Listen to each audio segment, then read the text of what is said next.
Scott Leykam, the Vice President for Athletics at the University of Portland. Thank you so much for joining us. I know you're extremely busy these days. It's actually nice to be in the office, Adam. It's haven't been many of those days in the last 3 or 4 months as we've all tried to stay away and be safe, but nice to be back in familiar surroundings. And let's talk a little bit about being back. I know some student athletes have been returning to campus and they've been going through the return to campus protocol. What is the process that these student athletes have to go through, and what precautions is athletics taking in addition to the university's Back to the Bluff efforts? Adam, that's a good question. So the NCAA, beginning on June 1st, allowed athletes to return to campus for basically voluntary individual workouts. We weren't ready on June 1st. I wanted to take some time working with our folks in the weight room and training room and facilities and operations. We started voluntary individual workouts on June 22nd and opened the weight room at about the same time per Multnomah County guidelines. It's a new normal. I think what I've told all student athletes and our coaches is be prepared for something that you don't recognize on campus. So in terms of preparation, Adam, we are testing our student athletes and having them go into quarantine when they arrive. Once they clear quarantine, they're allowed to have individual workouts. And most of those right now are the Childs and Merlot. And that's, one student athlete and one basketball or soccer ball not crossing over with others. Just really a chance to get them up and moving again. We thought that was important, especially with seasons coming soon. And the cohort we have here now is all of our local student athletes, those that didn't leave campus or were in the neighborhood, as well as men's and women's basketball. And the reason we do basketball is that's the one sport where coaches can work with their student athletes in the summer. And that will be permissible beginning July 20th. So we're getting prepared for that. Soccer and volleyball will be right after the 4th of July as they begin to get ready for practices. August, first couple of days of August is when women's soccer practice starts. And in addition to COVID safety, there's a medical piece and a return to play thing. Is a lot of our student athletes have been working out at home, but it's a different level of workout than Coach Waller and our weight coaches and our coaches would put them through. So they've been on the shelf, many of them, for 4 months. So from a return to play and injury prevention, that's very important. Every day you walk in the building, everybody's wearing masks. You check in at a tent, get your temperature taken. Locker rooms are closed. Weight room capacity is limited to 10. Training room capacity is limited. We're just, aggregating all of the state guidelines and county guidelines and CDC guidelines with what works on our campus. And it's a good plan. I will tell you, we all watch the news and news changes every day and the plans change and we make adjustments to that as we go. But at this point, we're planning on practicing and playing as we're supposed to, unless we hear differently. And I mentioned earlier, you are extremely busy. You're also the president of the NCAA Division I AAA Athletic Directors, and you're a member of the NCAA Women's Soccer Committee. What have discussions been like at the national and conference level? The national level discussions have really been centered around what people are doing, best practices. Are you testing? Are you not testing? What do quarantine policies look like? I mean, the athletic directors around the country right now, we are not competitors. We're all trying to get through this and manage this together. And that's honestly, this is my 9th year here now, starting today. It's different to all be on the same page and talking on a regular basis. The WCC it's a lot of best practices. I mean, we're talking about scheduling. We're talking about testing. One thing that's really important to all of us is if conference play does happen this year, we want to make sure that the training and medical and safety at Portland is the same as it is at San Francisco, at Santa Clara. So everybody knows that their student athletes and support staff and coaches are safe on all 10 institutions. So that's something we're talking about a lot from a league level. The NCAA Women's Soccer Committee, we're talking once every 2 weeks about, what do championships look like? Not everybody's going to play 19 or 20 games. What's that minimum number? What if conference tournaments are canceled? The thing that's going to be a head scratcher when we try to choose the 64 teams this year is the RPI is just not going to be as valuable because intersectional competition isn't happening. So how do we choose the best 64 teams without really a universal measuring system? I'm sure I'll find a way to screw that up in some way, shape, or form. But the selection committee process for every sport is going to be much different. And along the same lines, schedules. Portland released their fall schedules for the upcoming season recently, and I know this is an extremely fluid situation, but what are your expectations about how firm these schedules are? They're not firm at all, Adam. They change by the hour and the day. We're really fortunate with Maite Sabala and Nick Carlin-Voigt on the soccer side. And the soccer schedules, what they were like 3 months ago and what they're like today are almost unrecognizable.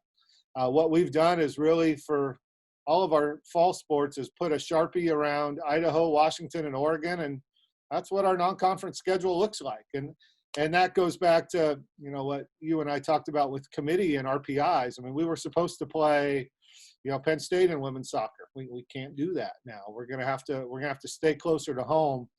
It's a safety piece, and it may be something we do long term. It's less missed class time, and maybe we had gotten too big and we're pushing travel too hard, especially early in the academic year. So I think we're going to see some changes there. It's college baseball. I think every sport's going to be like college baseball, where college baseball you have a rain out, you move a game time by an hour here, an hour there. We're going to have changes as they go, and depending on COVID, we've talked about what if a team calls us 2 games before and says, hey, we're out. We've got a couple of people that are infected that we can't play, or, if we have to do that. So I anticipate a lot of changes. We could even have a change where we start a little later. I don't think that that's out of the question at this point, but the one constant will be change with schedules. And let's talk about fans. What can fans expect this fall? Are the discussions leaning towards fans being allowed to attend these events? And what policies and procedures might be in place regarding security, concessions, etc.? We're fortunate to work in Oregon in a community where the sports organizations are incredibly collaborative. So we've had very regular Zoom calls with Jim Etzel, a UP alum who was the head of Sport Oregon, Mike Golub from the Timbers, Chris Oxley from the Blazers, the athletic directors at Oregon State, Portland State, head of the Hillsborough Hops, Portland Winterhawks, the head of the high school organization. And we've been working with the governor's office and county folks about, tell us what you need. What do you want from us from testing policies and quarantine policies and fan policies?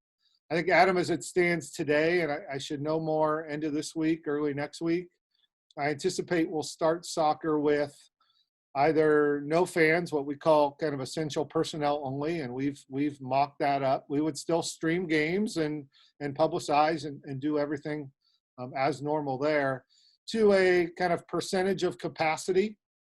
We're still trying to figure out from the governor's office what that percentage is.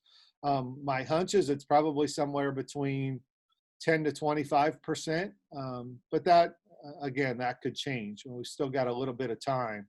The biggest concern is not necessarily folks sitting in the stands, because you can social distance, especially at reduced capacities, and put people 10, 12 feet apart. We can do that.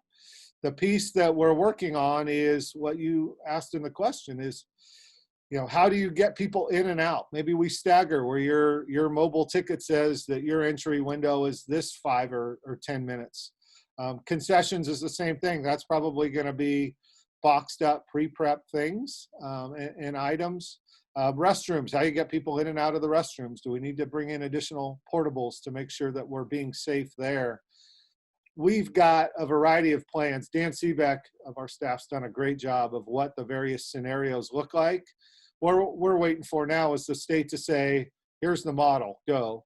And then we'll be very transparent with fans and ticket holders about what we can and can't do and what things look like. But we've got, I think we're really down to two models. The full capacity model for now is off the table. I wouldn't even be comfortable doing that, to be honest.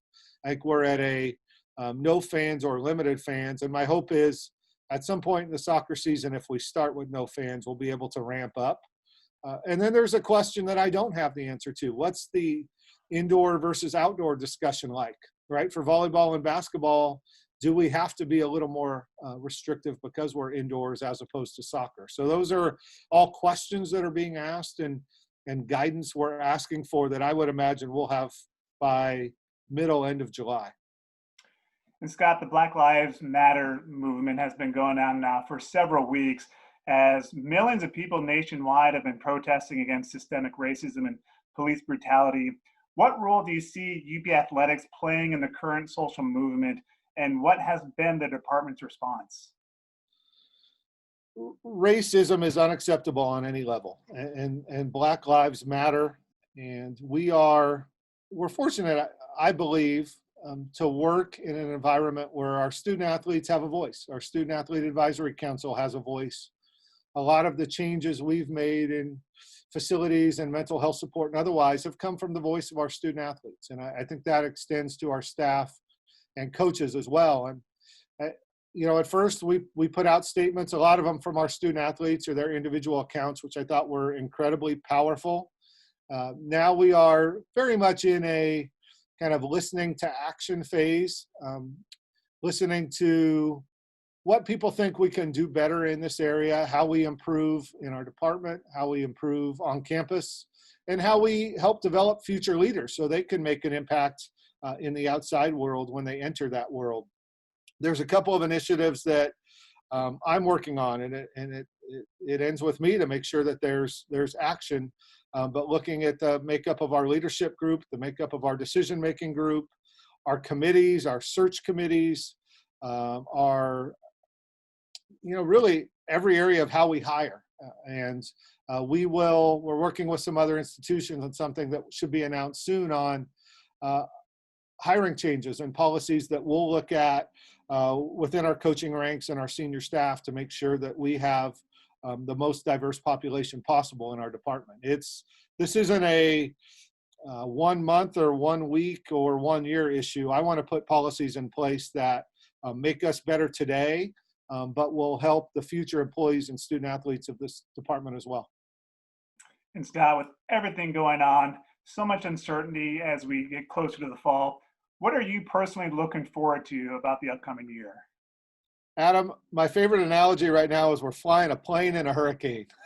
There are bumps every day, and this is my simplest answer. I just want to see our student athletes compete again. I think my happiest moment in the last 2 or 3 months is when I came in the other day and I saw a couple of athletes working out and social distancing and doing their thing. I mean, we haven't seen that since the Orleans Arena in Vegas in early March, and now today's July 1st. It's been a long time. But just a chance for our student athletes to get to compete and do what they love again. I think that's the one thing I can't wait for. I agree wholeheartedly. Scott Leykam, Vice President for Athletics at the University of Portland, thank you again for joining us. Thank you, Adam. Appreciate it.